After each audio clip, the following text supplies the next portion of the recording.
자, 심층 인터뷰 해운 관련된 이야기를 좀 많이 나눠봐야 됩니다. 항공주 이야기도 좀 해야 되기는 하죠. 네.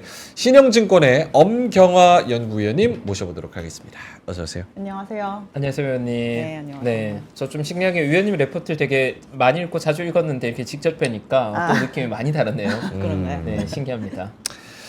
자, 그러면 오늘 할 얘기가 많아가지고 바로 본론으로 들어가 볼까요? 네. 형님 먼저 질문을 해주신다면. 네, 지금 그 위원님 나오셨다고 해서 구독자분들께서 지금 조선의 국모가 나왔다. 조선의 국모다. 조선의 지금 국모. 팬덤이 어마어마한데 맞습니다. 뭐 사실 단연 이슈가 된 건 뭐 업계에 거의 없던 매도 리포트가 나오면서 막 시장에 되게 화두가 많이 됐잖아요. 아, 네. 네, 그걸 저희 3프로에서도 막 미스마켓에서 막 다루고 이렇게 언급을 했었거든요. 하셨더라고요. 네, 방송도 혹시 보셨나요, 저희 방송? 이제 작가님이 연락이 오셔가지고 네. 오늘 제 얘기를 했다고 네. 꼭 집어주셔서 제가 찾아봤습니다. 네.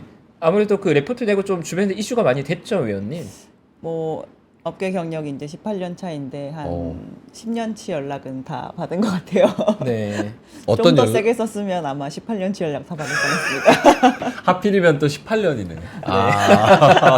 아다리가 딱 맞았네요. 네. 네. 아니, 저도 궁금한 게 위원님 그러면 거의 20년 가까운 세월 애널리스트로 활동하시면서 그런 매도 리포트를 내신 게 이번이 처음 내신 거죠? 아닙니다. 저는 매도를 뭐 이게 아마 한 3번째 정도인 것 같고요. 그렇군요. 원래도 냈었던 적이 있습니다. 네, 아니 저도 레포트를 많이 읽지만 매도 리포트를 읽은 기억이 거의 없거든요, 제 기억에. 네. 네, 그래서 더 최근에 위원님이 냈던 매도 리포트가 더 좀 충격적이긴 했던 것 같아요. 네, 그 부분에서 이제 페노션에 대한 분석 중단, HMM 매도 투자 의견 이후에 업데이트된 소식에 대해서 말씀을 좀 해주신다면? 뭐 일단 방금 전에 박근영 부장님이 말씀하신 것처럼 페노션이 실적 발표를 했고 이제 업계에서 가장 상위에 있다라고 저희가 얘기를 하고 있는 해외에 있는 해운사들이 이제 실적 발표를 했는데요. 저희가 실질적으로 실적은 그닥 좋지 않은 상태였고 저는 딜 자체가 그렇게 이제 파기가 된 거에 대해서는 사실 그 딜에서 저희가 모두 다 명분을 챙겼다라고 생각을 하거든요.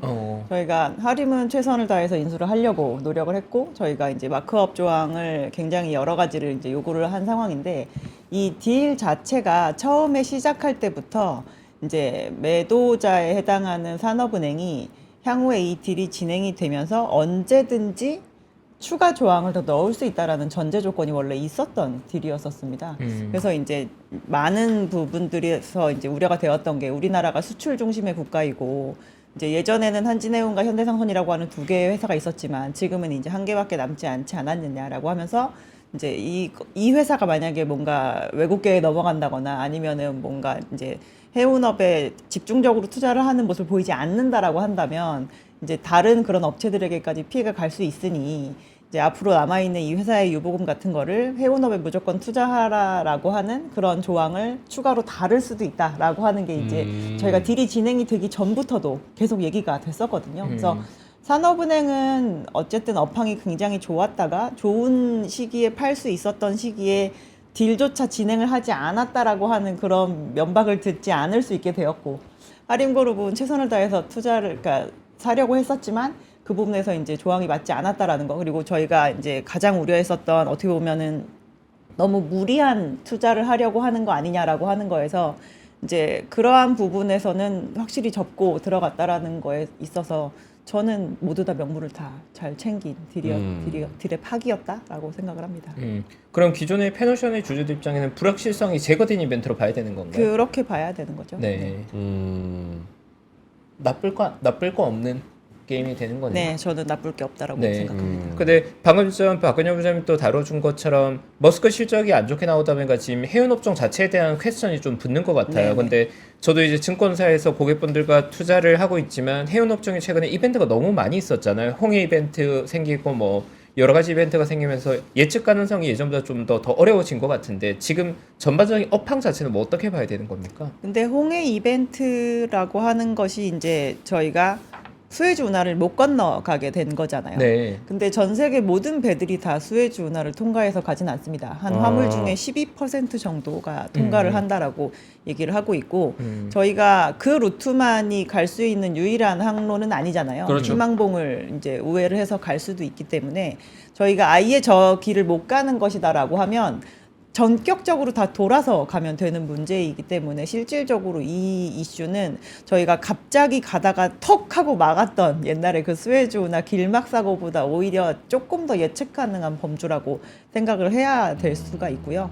차라리 다 돌아갈 수 있을 만큼 공급을 이제 선박 공급을 해주게 되면 저희가 뭔가 이렇게 화물이 제때에 도착하는 것이 안 이루어질 수는 없기 때문에 그 부분은 어떻게 보면은 그냥 수요와 공급이 궁극적으로는 중요한 게 아닌가라고 봐야 되는 것이고 여러 가지 변수가 일어나고 있지만 지금 가장 큰 흐름은 그냥 팬데믹으로 인해서 저희가 공급망 이슈가 굉장히 크게 있다가 지금은 다 원래대로 회귀되고 있는 상황인데 그 와중에 약간의 잡음이 있을 뿐이다. 근데 저희가 팬데믹으로 인해서 해운사들이 가장 돈을 많이 벌었잖아요. 네. 근데 그 해운사들이 이제 선박에다가 투자를 한 해운사들이 있고 투자를 하지 않고 그 돈을 그냥 들고 있는 해운사들이 있거든요. 그래서 투자를 한 해운사들은 이제 올해부터 굉장히 많은 배들을 받아야 되는 상황이고 투자를 하지 않은 데들은 이제 받을 배는 없지만 뭐 환경 규제가 강화가 되고 막 이러면서 이제 점점 쓸 배가 좀 없어지는 그런 상황이 되죠. 그래서 저희가 궁극적 원칙적으로 어쨌든 공급이 모자라게 되면 해운은 1%포인트의 부족으로도 운임이 10배가 뛰는 그런 시장입니다. 그래서 지금 상황에서는 수급 불균형이 이제 공급 과잉으로 가는 측이냐 아니냐 이거를 유의해서 보시는 게 가장 중요하다라고 보고 있고요. 이제 여러 밖의 외부 잡음은 실질적으로는 주가를 지금은 흔들 만한 부분은 없다라고 보셔도 될 것 같습니다. 네. 근데 아무래도 주시장에 참여하고 있는 투자자들은 단기적인 의사결정권자들이 많이 있다 보니까 시장에 어떤 발생한 예측하지 못한 이벤트에 민감하게 반응하고 그걸 프라이싱하게 되는데 네네. 사실 국내의 해운업종 투자자들조차도 지정학적 리스크가 발생한 덕분에 운임 올라간 게 단기적인 호재를 보고 그거에 따라서 업황이 많이 왔다 갔다 할 거라고 기대하는 분들이 많은데 실제로 구조적으로 보면 그건 아니란 말씀이시네요. 지금 이제 저희가 저점 SCFI가 이제 네. 한 8,900이었다가 이 이벤트로 인해서 한 2,200까지 이제 올라온 상황이잖아요. 네. 근데 저희가 이 운임의 지난 고점은 5,100이었습니다. 네. 근데 이제 거기까지 미치지 못한 상태에서 2,100, 2,200에서 이제 멈춰 있는 상태이고 이것이 만약에 정말 모든 해운사한테 다 해당이 되는 문제라고 하면 스웨즈 운하를 지나다니는 모든 선종의 운임이 다 그렇게 폭등을 했어야 정상이에요. 네. 근데 저희 지금 컨테이너 운임만 굉장히 민감하게 반응을 하고 있는 그런 상황이지 않습니까?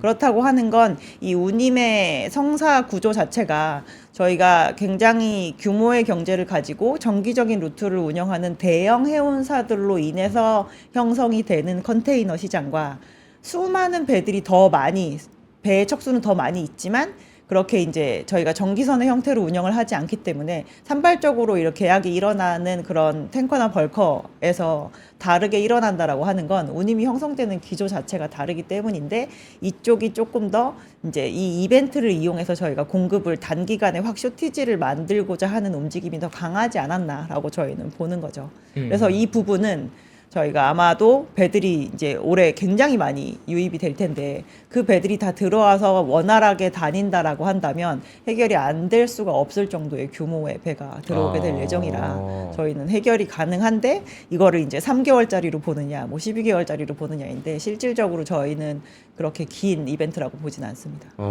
네.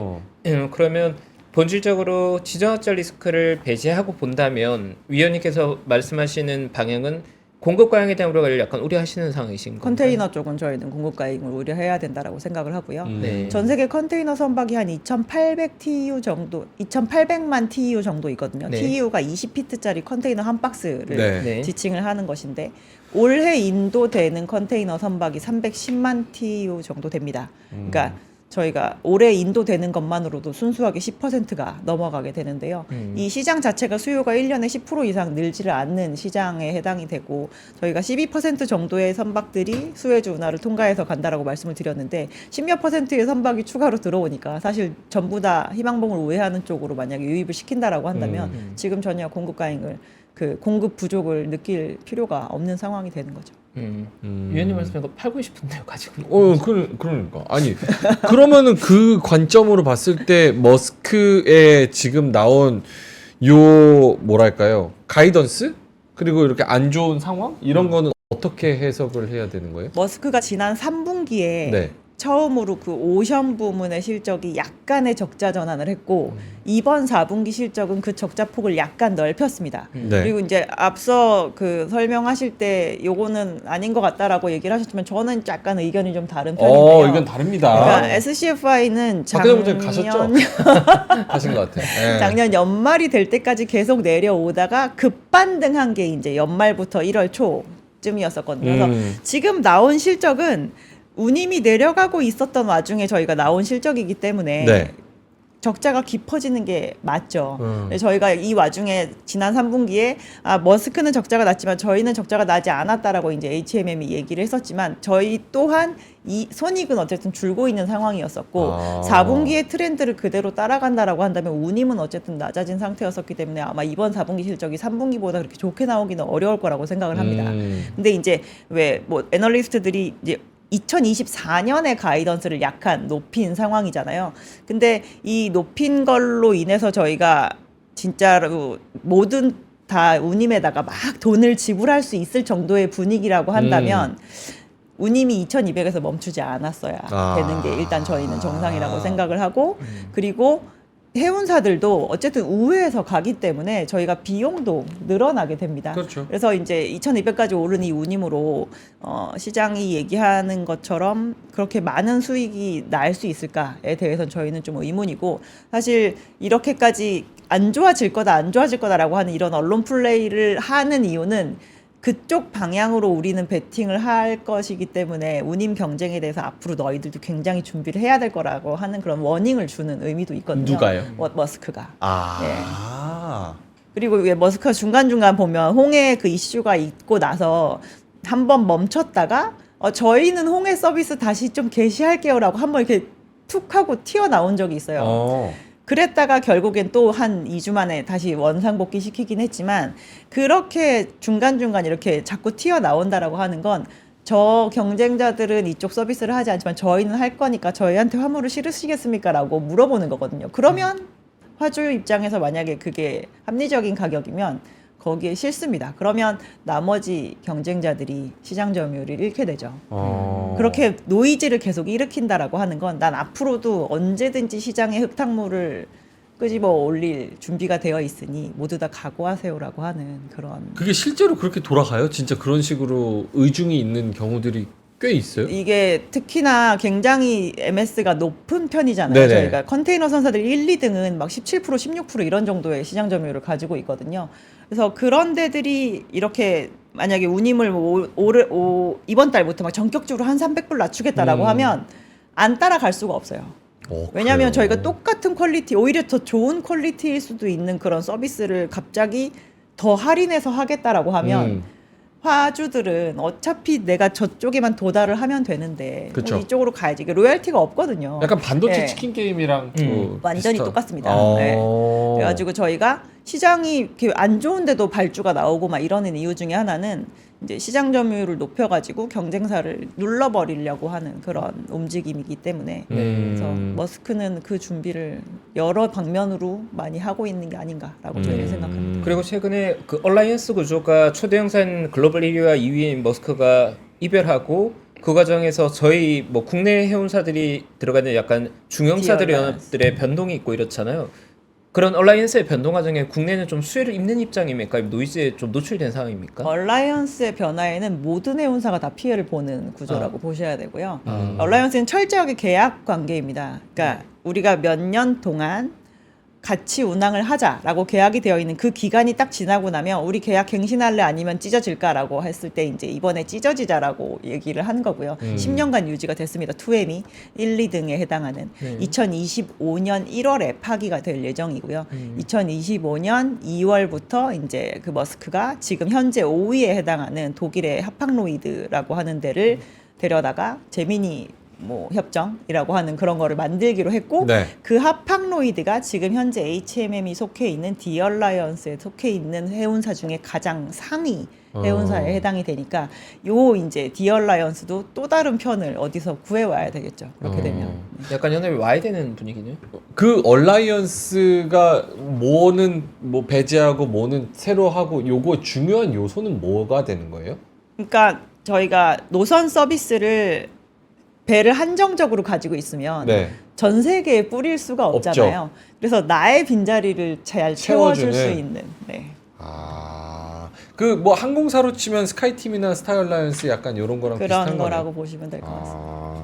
근데 거기는 중간중간 깨지진 않지만 해운은 이 깨지고 합쳐지고 이 역사가 계속 반복되는 그런 편이고요. 원래 지금 현재 2M에 해당하는 그 MSC와 CMA, CGM은 과거에는 얼라이언스 체제를 잘 안 들어갔던 독자로 그냥 운영했던 편이었었거든요. 근데 이번에 MSC가 이제 코로나 시기에 돈을 확 벌자마자 네.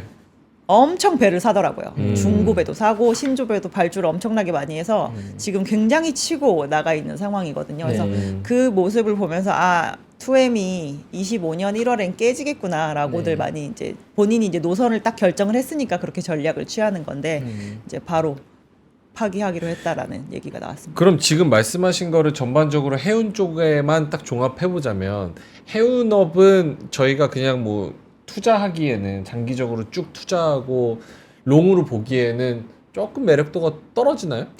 공급이 굉장히 쇼티지인 영역도 있잖아요. 해운 내에서. 그런 데들은 장기적으로 투자하실 수 있죠. 저 잘 몰랐어요. 예를 20 들어서 예를 들면은 뭐 제가 지금 이제 의견을 제시하고 있지 않지만 네. 뭐 펜오션이 주로 많이 하고 있는 벌크 그리고 이제 우리나라에는 지금 해당되는 해운사가 없긴 한데 이제 탱커 뭐 이런 데들 같은 경우는 앞으로 들어올 배들이 굉장히 없는 상황입니다. 근데 그쪽은 왜 커버 지금 안 하고 계신 거예요? 왜 포기하신 거예요? 그때 당시 저희가 이제 그 인수자금을 마련을 하기 위해서 대규모 할인 때문에? 유상증자를 할 여지가 있다라고 했는데 그 유상증자의 규모나 이런 게 알려져 있지 않은 상황이었었기 때문에 저희 노이즈가 끼면서 네. 그거는 우리가 그리고 유증을 펀더멘탈한. 한다고 하더라도 이제 저희가 제시하는 투자 의견은 1년이거든요, 기간이. 근데 1년 이내에 그 경쟁력을 다시 복구하기가 조금 어려울 어렵다. 것 같다라는 생각이 업황 자체보다는 사실 노이즈 상황이 좀 같은 특수성이 있었던 것 같고 네네. 뭐 시간이 저희가 이제 10몇 분밖에 없는데 제가 오히려 사실 궁금한 건 핫한 건 해운인데 해운. 사실 제 관심은 계속 조선 쪽에 조선. 맞춰 있거든요. 있으니까요. 네, 조선이야말로 사실 국내 투자자들이 사실 굉장히 좀 관심을 많이 가지고 있거든요. 근데 저도 약간 의아한 게 제가 2011년도에 증권사 입사했는데 2010년대 이후로 중후장대 산업이 주목받았던 적이 거의 없었잖아요. 지난 10여 년간 많이 외면받았던 것 같거든요. 17, 중후장대 산업이. 18년에 반짝. 반짝. 네. 네. 근데 최근에 한 작년부터 조선업종 시대가 온다 하면서 되게 많은 로직들이 공급되는 걸 느끼거든요. 뭐 이제 선박들이 교실에 왔다는 얘기부터 시작해서 그리고 기존의 선박들도 이제 전기 선박으로 완전히 새로운 교체가 만들어져야 된다부터 굉장히 많은 논리들이 있는데 조선업종에 대한 투자들의 기대감이나 그런 방향을 위원님 혹시 어떻게 보고 계십니까? 뭐 저희는 일단 산업 투자 의견 상으로는 당연히 운송보다 조선에 더 긍정적인 의견을 가지고 있는 상황이고요. 네. 구조적으로 좋아질 때 저희가 이제 바이콜을 많이 할 수가 있는데 지금은 단순히 오랫동안 쉬었고 이제 옛날보다 배가 조금 갑자기 많이 필요해서라는 논리로 저희가 사시자라고 얘기를 하시는 건 말씀드리는 건 아니고 네. 이제 환경 규제가 실제로 구조적인 변화를 가져오는 게 사실입니다. 그래서 조선업계가 전 세계 조선업계가 지금 파이가 한 40% 줄었거든요. 옛날에 한 100 정도를 만들 수 있으면 지금 60밖에 못 만드는데 과거에는 저희가 너도 나도 경쟁을 하면서 막 몸집을 계속 불리는 상황인데 그것도 하지 않는 상황에서 옛날보다 더 구조적으로 비싸고 뭐 그리고 아무나 만들 수 없고 이런 배들에 대한 그 수요가 늘어나고 있고 이게 단순히 그냥 새로 만드는 선박만 그렇게 만들어 주세요가 아니라 기존에 있었던 선박 중에서 이 규제를 만족을 시키는 게 안 되니 이걸 교체하기 위해서 제가 새로 발주를 해야 될 것 같습니다라고 하는 그런 발주가 생김으로 인해서 이제 교체 수요가 나오는 건 사실 굉장히 큰 수요에 해당이 되거든요. 그리고 지속 가능성도 있고 근데 저희가 한정적인 공급 그러니까 조선에서도 드디어 한정적인 공급을 얘기할 수 있는 사이클이 굉장히 오래간만에 온 것 같은데 그렇게 되기 때문에 이제 저희가 21년부터 수주 잘 받고 뭐 저 턴어라운드 할 거예요 라는 얘기하고 있지만 매번 실적 시즌마다 그거를 굉장히 지금 미스를 하고 있는 상황이긴 한데 그래도 작년부터 조금씩 흑전을 해서 최근에는 이제 한 자릿수대 중반 정도 되는 이익률을 보이는 이제 조선업체들도 슬슬 생겨나고 있는 상황이기 때문에 아마 올해 그런 실적 터닝 되는 폭이 좀 더 크게 확대가 된다라고 한다면 많은 생각을 하시게 되지 않을까 싶습니다. 그리고 이제 요즘에 이제 저 PBR이 워낙 많이 부각이 되다 보니까 지금 조선주는 이도 아니고 저도 아닌 약간 그런 위치인 것 같다라고 음. 하는데 조선업체들의 ROE가 저는 2010년보다 더 높아질 거라고 생각하거든요.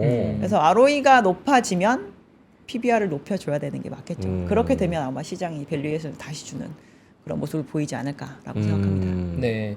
사실 예전에 조선업종이 국내에서 정말 시장을 주도적 역할을 했을 때 보면 전 세계의 수주가 다 국내의 조선업종에만 몰려왔었잖아요. 그리고 2021년도 같을 때 국내 2차 전지 세트 업체들이 막 랠리가 나왔던 것도 결국 전 세계의 수주들, 배터리 수요들이 다 국내로 몰리면서 엄청난 랠리가 나고 완전한 재평가를 받았는데 조선업종도 지금 구조적인 방향을 전 세계의 좀 러브콜을 국내에서 많이 받게 된 그런 좀 구조적인 변곡점에 다가서고 있다 이 정도로 봐도 될까요 혹시? 친환경 선박을 제일 처음 발주할 때 먼저 찾는 거는 한국 야드인 것 같고요. 네. 중국으로 양적으로 되게 많이 넘어가서 중국의 경쟁력을 많이 뺏기는 게 아닌가라는 걱정들을 굉장히 많이 하시지만 네. 중국은 이 전 세계에 퍼져 있는 선박의 구성 중에서 60% 정도를 차지하는 그래도 저부가가치 선박에 대한 원래 마켓시어가 있는 국가입니다. 그래서 저희가 만드는 톤수로 쳤을 때 우리가 1등 했어요라고 하면 그 시장이 오히려 안 좋을 수가 있어요. 시장이 굉장히 별로 나올 게 없으니까 한국한테다가 줬기 때문에 그럴 수가 있거든요. 그래서 궁극적으로 시장 자체는 양적으로 저희가까지 뭔가 부흥이 일어나고 있다면 중국이 많이 수주를 해야 되는 상황이고 네. 지금은 돈 되는 그런 정도의 선박은 일단 1차로 찾는 게 다 한국입니다. 네. 그럼 뭐 이 고급스러운 그 정질 제 스타일로 좀 가볍게 정리하자면 네. 부가가치가 높은 선박은 한국이 지금 세계에 제일 잘한다 이렇게 네, 보면 그렇게 될까요? 설명하셔도 이건 될 것 좀 같습니다. 자랑스러운 것 같은데. 갑자기 그냥 궁금해진 건데 친환경이 트렌드니까 네. 이 배를 만드는 과정에서 나오는 오염 물질에 대한 것도 평가가 되나요? 그러니까 예를 들어서 중국이 배 한 척을 만드는데 우리가 조금 더 친환경적으로 만들 수 있으면 그것도 뭔가 환경 평가에 카운팅이 되는지 아니면 만드는 과정은 상관없는지.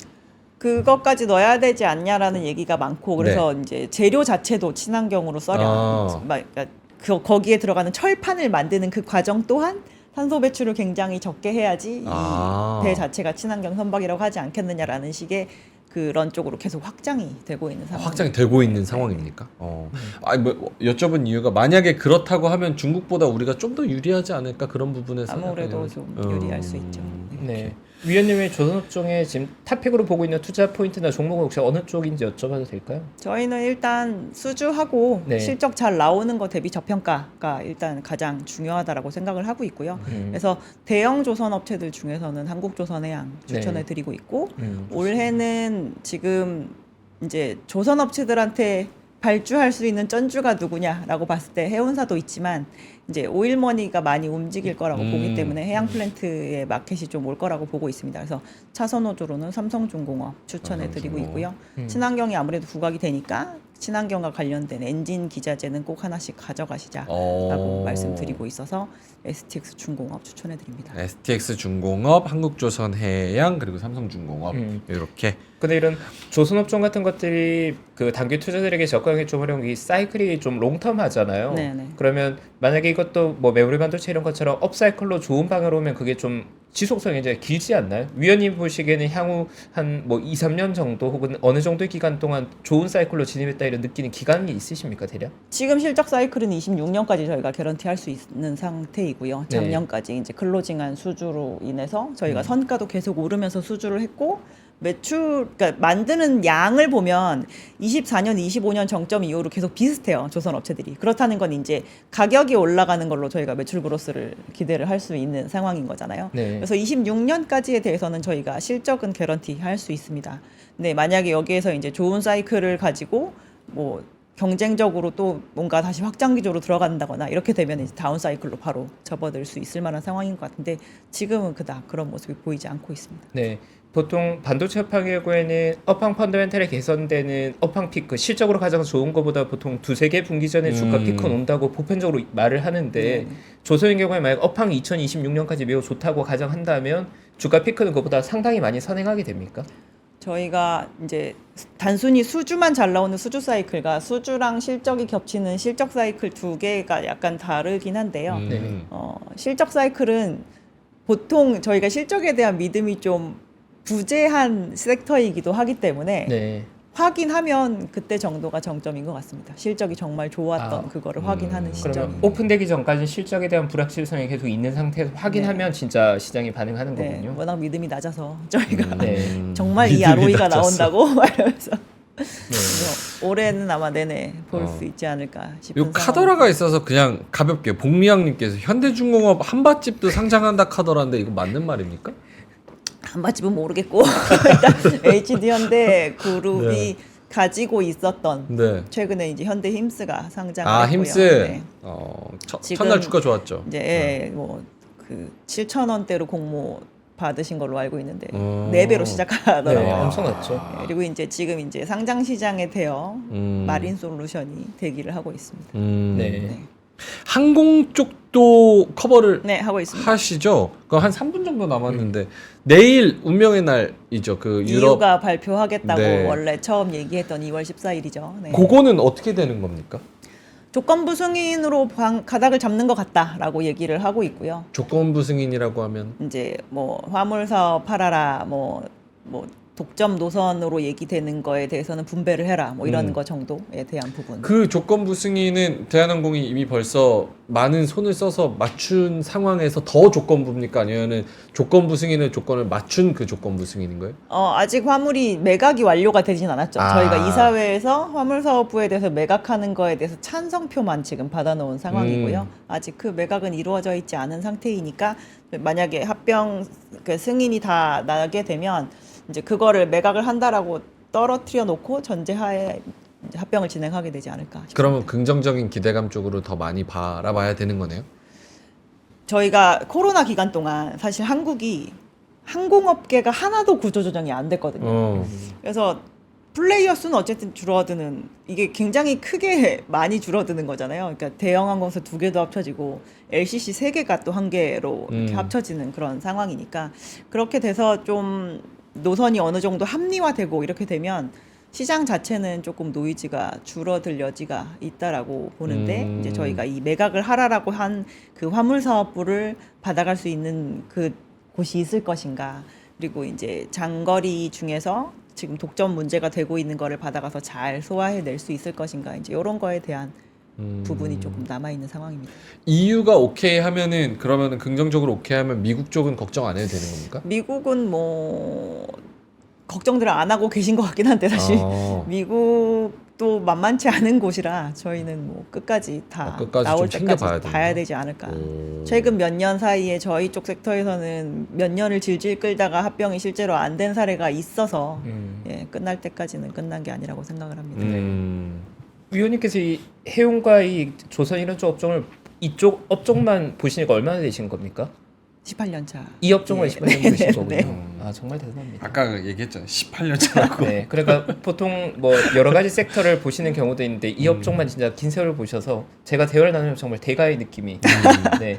예전 제가 2011년도에 대우증권에 입사했는데 그때 성기종 연구원님이라고 그 네네. 조선의 레전드가 있으셨거든요. 근데 이제 보다 이제 너무 지겨우니까 그냥 바로 현우로 가셨는데 네, 정말 레전 몇 안 남으신 대선배님이신 것 같습니다. 궁금한 게 증권사 각각 다른 증권사에서 같은 섹터를 커버하는 분들이 계실 거 아니에요? 네네. 뭐 어디 뭐 네. 미래에서 조선 그럼 그분들이랑은 다 연락하시면서 어느 정도 친분을 쌓고 지내세요? 저희 섹터는 좀 많이 보는 편이에요. 네. 그러니까 아, 조선이랑 운송업은 서로 얼굴을 모르기가 조금 어려울 정도로 이렇게 뭐 기업에서 행사를 한다거나 이런 일이 많아서 예, 저희는 서로 엄청 잘 알죠. 끈끈한 추억들이 많을 것 같습니다. 근데 위원님이 그 섹터를 오랫동안 커버하시는 건 여기에 대한 매력을 따로 느끼셔서입니까? 아니면은 어쩌다 보니까 18년이 된 거예요? 선택지가 있을 거라고 생각하시는 거예요.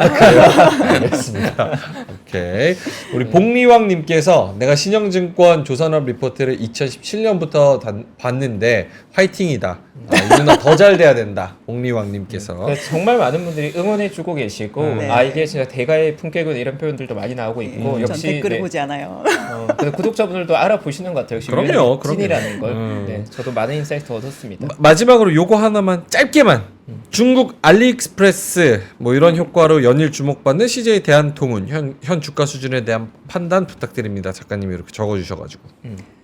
그 저희가 알리익스프레스에서 아니면 테무에서 뭔가를 많이 산다라고 하는 건 저가에 대한 구매력이 높다라는 거예요. 그렇죠. 저희가 기본적으로 이 소화물 택배, 육상 운송은 불황일 때 빛을 발하는 주식인 그런 성격도 있습니다. 왜냐하면 불황일 때 저가의 제품에 해당하는 물량의 그로스가 독보적으로 높거든요. 어떠한 운송 섹터에서도. 그러니까 저희가 운송을 경기 민감주라고 하지만 약간 그거와 반대되는 성격을 좀 갖는 그런 측면도 있거든요. 근데 지금 전 세계에 있는 이런 육상 물류 업체들이 코로나 때 사실 요율도 조금 높아졌었거든요. 그랬다가 그걸 다 토해내고 있는데 유일하게 토해내지 않고 있는 업체가 CJ 대한통운입니다. 근데 지금 이제 자본 총계 한 4조 정도 되는데 지금 시가총액이 한 3조 천 정도이니까 아직까지도 1배에 미치지 못하는 그런 측면이 있고 저희가 이제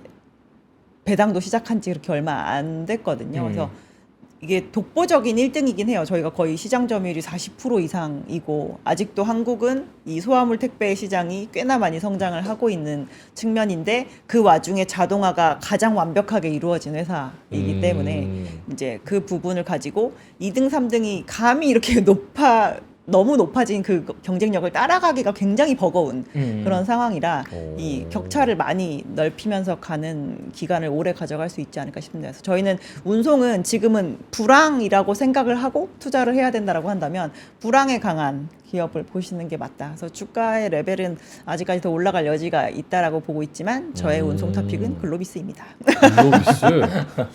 또 좋게 다 말씀하시고 마지막에 근데 요거 한번 보세요. 반전 매력이죠. 알겠습니다. 시간이 더 있다고 하면은 저희가 또 여쭤보겠지만 오늘은 또 시간이 다 돼서 보내드려야 될 것 같습니다. 18년 외길 인생 조선의 국모 신영증권의 엄경아 연구위원님은 여기서 인사를 드려야 될 것 같습니다. 오늘 좋은 말씀 고맙습니다. 감사합니다. 감사합니다, 위원님.